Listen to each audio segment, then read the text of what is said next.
Boa noite. Por que muitos médicos têm dificuldade ou medo de prescrever a vitamina D? Que hoje eu, Natália Borges, médica integrativa, com a Ingrid Teixeira, médica integrativa, nós vamos falar dos seus benefícios, das contraindicações. Fique conosco até o final, que aqui nós abordaremos tudo o que você desejar saber.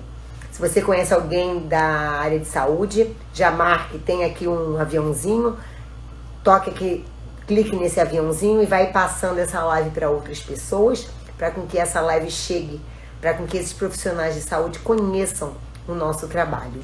Então, gente, como a Natália já falou, boa noite a todos. Hoje a gente vai falar sobre a vitamina D.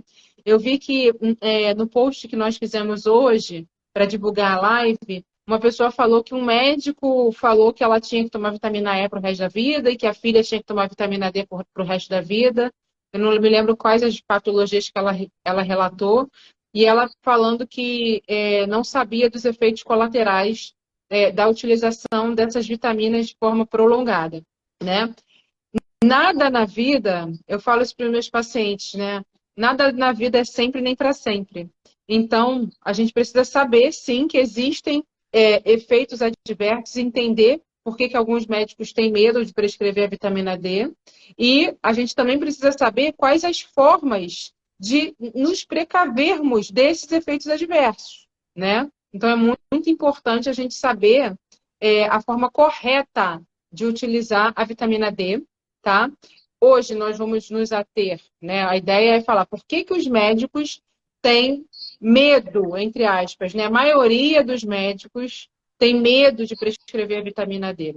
Esse medo é infundado? Se eles têm medo, eles precisam fazer algo a mais para que essa vitamina D ela não se torne tóxica para o nosso organismo? Então, o nosso objetivo é esse. A ideia é que a gente seja curta, né? Que a live seja curta, de no máximo 30 minutos. Então, eu vou deixar a Nath falar, mas antes disso, eu gostaria que vocês encaminhassem. Clica aqui na setinha e encaminhem a live, gente. Isso é importante. As informações que nós trazemos aqui, elas são benéficas, tanto para profissionais de saúde, como para pacientes. Então, encaminhem para todas as pessoas que você ache que vai se beneficiar dessa informação.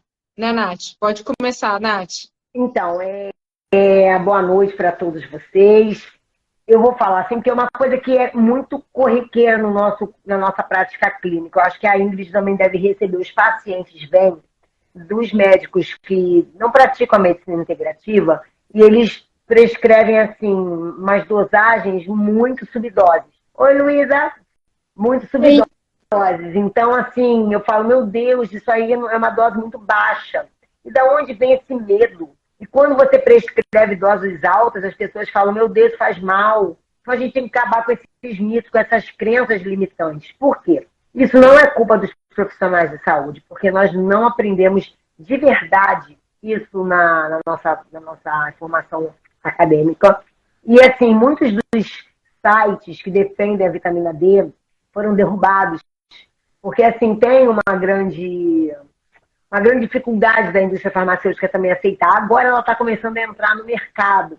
Agora que ela entrou no mercado, o negócio está fluindo um pouco mais, porque antigamente não podia nem falar. Porque a vitamina D, ela só tem o nome de vitamina, mas ela é um hormônio. Isso foi até perguntado hoje aí também num dos nossos posts da live, e aí eu deixei para responder na live.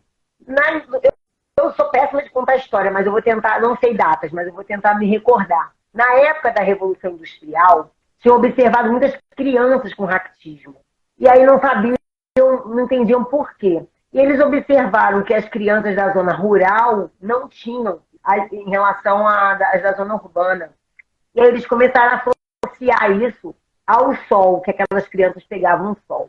E aí um médico pegou para estudar o raquitismo, desenvolveu propositalmente raquitismos em cachorros e deixou eles isolados só à base de aveia, só se alimentavam de aveia. Tá? Então, assim, como eu vou falar então rapidamente, né? Na Revolução Industrial, observaram crianças da zona rural com menos não tinha raquitismo em relação às crianças da zona urbana. Aí acharam que era o sol. Aí o médico pegou cachorros e induziu o raquitismo, deixou eles só se alimentarem com aveia. E aí depois eles começaram a introduzir o óleo de fígado de bacalhau. Foi quando eles, e junto com os raios ultravioletas, aí eles viram a melhora dos cachorros. E aí, naquela época, tinha se descoberto a vitamina A, B e C, então eles deram o nome de vitamina D para essa. Chegou a ganhar prêmio Nobel, e hoje a gente sabe que ela não é uma vitamina e sim um hormônio. Por quê? Vitamina o nosso corpo não produz, a gente precisa repor as vitaminas no corpo. Já a vitamina D não, ela é produzida pelo corpo. E ela também tem proteínas ligadoras que se ligam para transportá-la, e ela tem receptor específico de vitamina D. Só quem tem isso, gente, é hormônio. Então ela é um hormônio. E ela tem receptores em quase todas as células do nosso corpo. Então, assim, a importância, ela é responsável pelo controle genético do nosso corpo. Então, assim, pelas expressões de genes, acho que, se não me engano, é até 10%, né, o Ingrid? Não estou me lembrando de... Alguns artigos falam um pouco menos, outros artigos falam um pouco mais, né? Então, mas é em torno de 10% mesmo, da expressão gênica. Então, assim, é uma importância absurda. E aí os médicos ficam com medo de prescrever. E agora também outra coisa que não fugiu, gente, eu sou péssima com número. Não sei se são 4.000 unidades internacionais, equivale a 1 miligrama, se eu não me engano. Eu acho que é 4.000, 10.000, uma coisa assim. Mas a quantidade, gente, é muito pequena. Porque a gente não fala em miligrama, em grama. A gente fala em unidade. Aí quando você fala 10.000, 50.000, você já acha que tem muita coisa. Mas não é, você toma 1 grama de pirona, você vai falar, se eu for converter em vitamina D, vai dar uma quantidade muito pequenininha. Então, primeira coisa, a gente tem que parar com esse mito, desse medo da vitamina D. Quer falar mais, Ingrid? Quero, olha só. A gente tem que parar com medo da vitamina D, mas para a gente poder prescrever de forma correta, a gente também tem que ter o mínimo de conhecimento, né? De como é o nosso metabolismo, como é o metabolismo do cálcio no nosso organismo e do paratormônio, tá? O que acontece é que muitos pacientes ouvem falar assim, método Coimbra, cura todas as coisas. Aí o paciente vai lá por conta própria e toma 100.000 unidades de vitamina D e acha que está arrasando, aí depois fica com calcificação nas artérias, cálculo renal, e a culpa foi da vitamina D. Na verdade, a culpa foi da automedicação sem orientação médica, né? E o que eu já vi, já peguei paciente vindo de outros colegas médicos, esses médicos prescreveram assim, 50.000 unidades de vitamina D pura, sozinha, sem a vitamina K, sem a vitamina A, e esses pacientes tendo problemas, dores articulares, por exemplo. Então, por que muitos médicos têm medo de prescrever a vitamina D? Por falta de conhecimento de como acontece o transporte, de como acontece, como que ela interfere na cinética do ferro dentro da gente, do cálcio dentro de nós, e o que é necessário para que esse cálcio se ligue ao osso e aos dentes, né? Que é onde a gente deseja que ele esteja. A gente não quer que tenha cálcio na nossa artéria para fazer calcificação, né? Para fazer a arteriosclerose. A gente não quer isso. A gente quer que o cálcio vá para os ossos para fortalecer os nossos ossos e para os nossos dentes para fortalecer os nossos dentes. E não que ele se deposite nos nossos músculos, nas nossas articulações, nem nos nossos rins, tá? Então, assim, eu já vi um caso clínico de um paciente que um médico prescreveu a vitamina D para a criança e a mãe continuou usando uma dose altíssima de vitamina D pura, sem K2, tá? Por um tempo super prolongado, sem voltar no médico, sem fazer um exame. Essa criança se internou por insuficiência renal. Entendeu? Então, assim, existe isso, né? Então, a falta de conhecimento, a falta de estudo do metabolismo é que faz as pessoas prescreverem errado e se automedicarem e sofrerem consequências danosas para o organismo por conta disso, tá? Então, a gente está aqui para falar para vocês hoje que sim, é um problema você usar a vitamina D em doses altas se você usar ela pura, sem a vitamina K2, sem a vitamina A, tá? Então, se você está tomando vitamina D numa dose mais alta, tipo 50.000 unidades por dia, sem a K2, abre o seu olho, faz uma consulta médica, porque precisa colher um exame laboratorial, ver como é que está essa vitamina D, como é que está o paratormônio, como é que está essa cinética do teu cálcio, quanto que está o cálcio iônico, quanto que está o seu cálcio no organismo, no sangue, para você saber se isso está sendo prejudicial para você. Assim, uma coisa, isso aí que a Ingrid falou é muito importante, porque uma das maiores complicações da vitamina D é a carência da K2. Então, assim, tem que estar associada as duas. E eu também vejo, a maioria dos médicos só pede vitamina D, mais nada. Aí, um paciente com 140 de vitamina D, aí eles falam assim, meu Deus, suspende isso agora. E aí você vai ver, eu tenho várias variações. Por exemplo, eu chego a 160, 180 de vitamina D, mas o meu paratormônio não chega no primeiro quartil, porque você tem que manter o paratormônio no primeiro quartil. O meu paratormônio não chega, então eu estou tranquilo, eu posso chegar, eu posso aumentar a minha D, que não tem problema. E o meu cálcio iônico também não está alto, porque o cálcio iônico é o que tem que ser dosado, porque é o que está lá intracelular, é onde você vai dosar. Não é o cálcio normal, igual as pessoas pedem, cálcio sérico. Então você tem que pedir o cálcio iônico. Agora, eu também tenho pacientes com 70 de vitamina D e com paratormônio já no primeiro quartil. E o cálcio já no quarto quartil. Aí eu tenho que, opa, esse paciente não dá para subir. Então é muito individual. Cada paciente é um paciente. Você tem que ter a dosagem desses 3 exames laboratoriais. Agora, só uma curiosidade, Nath. Se a gente pegar um dia de sol, um dia inteiro de sol, sem tomar banho logo após, né? Depois a gente pode até falar sobre isso, sobre o banho, sobre a gordura, sobre o nosso suor na pele ser importante para a absorção da vitamina D. Você não se esfregar logo depois que você se expõe ao sol, né? Então, se você não toma banho logo após a exposição solar e você fez hiperemia, você ficou vermelho, você teve uma produção de vitamina D. Se você dosar a vitamina D sérica logo depois que você fez essa hiperemia, né, algumas horas depois, ou até mesmo no primeiro dia, assim, no dia seguinte, você vai estar com 200 de vitamina D, entendeu? Você pode estar naturalmente com uma dose altíssima de vitamina D se expondo ao sol, né? Então, explicar sobre a dificuldade da absorção da vitamina D. Tem algum... Para o Alex isso é muito importante, né? Porque o Alex trabalha com pacientes renais crônicos, ele faz hemodiálise. E a vitamina D, ela é transformada na sua forma ativa. Ingrid falou? Falei, tá, em relação ao sol, né? Mas tem outras coisas que a gente pode falar sobre isso, né? Ela é transformada na sua forma ativa nos rins. E eu lembrei disso agora porque a Alex comentou. Se o paciente tem insuficiência renal, esse paciente ele não vai converter. Não adianta você dar a vitamina D da forma convencional.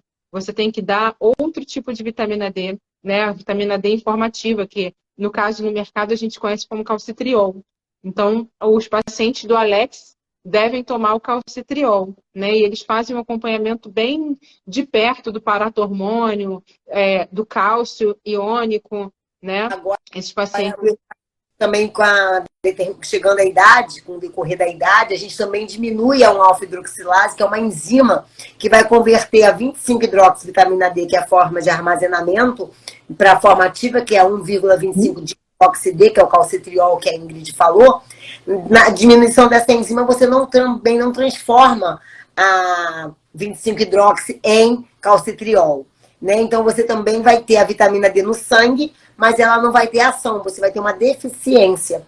Então, é importante você ter a dosagem, não só dela pura, olhar esse paratormônio, porque se você tem uma vitamina D alta, mas você tem um paratormônio muito alto, você também tem que desconfiar. Ela pode não estar absorvendo. E para ela ser absorvida, ela precisa ter ação no receptor. Nenhum hormônio tem ação se não tiver ação no receptor. E ela só vai ter ação no receptor se ela tiver vitamina A. Então, você não adianta você querer que ela haja se você não tem a vitamina A junto para poder agir. Por isso que a gente chama isso de trio da imunidade. Quando a gente usa essas 3 vitaminas, a gente está aumentando a imunidade dos nossos pacientes. E aí você tem que saber dosar, porque todas elas também em doses altas têm as complicações. Então, você não pode sair dando, né, de qualquer forma. Exato. Então, gente... Vocês já viram a importância dessa live de hoje, né? Então, eu preciso que vocês compartilhem, porque mais pessoas vão se beneficiar dessa informação. Se você toma vitamina... outra coisa muito importante que eu queria citar aqui, que eu não estou com um papelzinho para anotar. Enquanto você estava falando, eu lembrei. a maioria dos artigos científicos, eles falam que uma dose de 2.000 unidades, ela não faz praticamente diferença nenhuma, assim, é muito baixa, uma dose assim, abaixo da dose de manutenção. Uma dose de 5.000 unidades, ela não vai causar nenhum problema na sua saúde. De 5.000 a 10.000 é muito improvável. Se você usar por um período tipo, de 3 meses, ela não vai causar problemas para a sua saúde, mesmo que usada isolada, tá? Mas se você está usando por mais de 3 meses e não está usando a K2 ou a vitamina A, você precisa procurar um médico que entenda de vitaminas, tá? Porque não é qualquer médico. A gente já cansou de pegar paciente usando vitamina D em dose alta, entendeu? Com tudo os exames, assim, bem ruins, entendeu? Então, assim, prejudicando a saúde do paciente, entendeu? Então, para a gente não prejudicar a saúde dos nossos pacientes, a gente precisa usar junto com a K2 e com a A. É possível ter a vitamina A pela alimentação, sim, tá? A vitamina A, a gente pode fazer ela numa dose bem baixinha, nesse trio da imunidade, simplesmente para você dar o mínimo aporte necessário para que ela haja lá no receptor de vitamina D, fazendo com que a vitamina D seja absorvida, entendeu? Seja absorvida não, seja ligada ao seu receptor para que ela possa exercer sua ação, entendeu? Não é nem para... Hoje, Fala, né? eu fico com muito medo da gente falar assim, você pode nutrir tudo pela alimentação. Porque nós estamos hoje vivendo uma monocultura, então o nosso solo está sempre plantando a mesma coisa, que isso não é o indicado. O ideal é você ter várias plantações trocando o solo. E aí vamos supor, você está plantando tomate. Aí você está crente que você está comendo selênio. Mas aquele tomate já não tem mais o selênio que deveria ter. Então, a gente, além disso tudo, ainda também tem os agrotóxicos, que também destrói a micorriza. A micorriza é o sistema digestivo da planta. Então, aonde a planta teria que estar digerindo aqueles nutrientes para poder passar para aquele alimento. Isso é uma forma grosseira do que eu estou falando, tá, gente? Não é bem assim. Se algum técnico estiver me ouvindo, ele deve estar se rasgando. Mas é mais ou menos isso que a micorriza faz. Que o agrotóxico faz. Ele destrói essa micorriza. Então, aquele alimento, ele vem sem os nutrientes necessários. Então, a gente está achando que está comendo vitamina A, está comendo vitamina C, selênio, zinco, e não está. Então, assim, temos que ter cuidado. Então, eu prefiro suplementar. Igual o sol. Não adianta, para você formar o sol através da pele, como a Ingrid falou, com hiperemia, tem que ser o sol de UVB, tem que ter o raio ultravioleta B. E ele está entre 11 e 3 da tarde. Ninguém fica entre 11 e 3 da tarde sem protetor solar atualmente. E com protetor solar, esquece, não vai converter.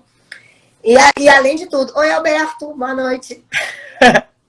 E outra coisa, além de você ficar lá na praia, se você chegar em casa, tomar um banhozinho de sabonete, aquela vitamina D ainda não teve tempo de ser metabolizada nem de ser absorvida. Vai embora com o sabonete. Então, o ideal é você tomar uma ducha só de água, refrescar. A Ingrid já tinha até falado isso. Então, assim, são pequenos detalhes. Então, a gente precisa suplementar e saber como suplementar. Porque, assim, como a Ingrid falou, o cálcio tem que ir para onde? Para osso e para dente. Quem é o GPS do cálcio é a vitamina K2. Por isso que tem que estar associada e saber as doses para poder não errar. Acho que a gente já falou demais, né, Nath? Acho que já dá para terminar por aqui. Perguntou se tem uma proporção entre elas. Tem uma proporção entre elas. Nós estamos montando um curso de suplementação. A gente vai começar falando exatamente disso, das vitaminas lipossolúveis, tá? Principalmente esse trio da imunidade, a A, a D e a K2, tá? Não é a K1. E nos hospitais a gente vê muitas pessoas prescreverem, né, por conta de questões de coagulação, K1. Mas nesse caso não é a K1, é a K2, tá? Então, esse foi o nosso recado. Essa live vai ficar gravada. Eu atendo bastante médico. E tem vários médicos que chegam para mim quando eu prescrevo a K2, eles falam, mas não vai me dar problema de coagulação?